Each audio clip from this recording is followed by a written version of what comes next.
پاکستان کے criminal justice system میں ایک سکون ہے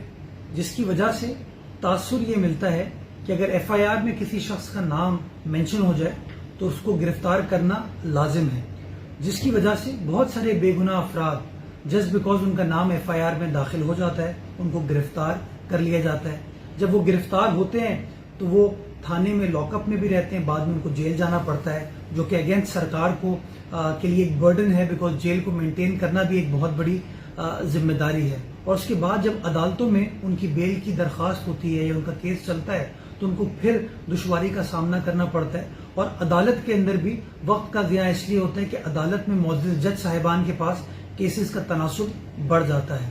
سندھ حکومت نے اس معاملے کو ریفارم کرنے کے لیے پولیس کے ساتھ، ہوم ڈپارٹمنٹ کے ساتھ، لا ڈپارٹمنٹ کے ساتھ مل کر ایک نئی حکمت عملی بنائی، جس کے تحت پولیس رولز کے اندر ایک امینڈمنٹ کو سندھ حکومت نے آج کابینہ کے اجلاس میں منظور کرایا ہے، جس میں پہلی چیز یہ لکھی گئی ہے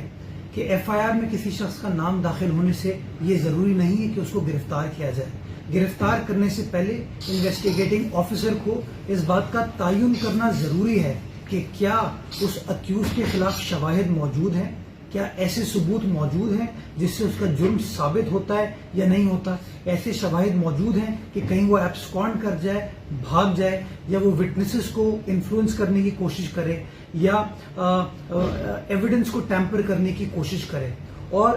کچھ سچویشن کے اندر ان کو اپنے جو سپیریئر آفیسر ہے یعنی کہ انویسٹیگیٹنگ آفیسر جو ہے اپنے سپرنٹینڈنٹ سے اجازت لینے کے بعد پھر گرفتاری عمل میں لے کر آئے گا۔ میں سمجھتا ہوں ایک بہت بڑا کام لوگوں کو حقیقی انصاف دلانے کے لیے سندھ حکومت نے آج کیا ہے۔ میں تمام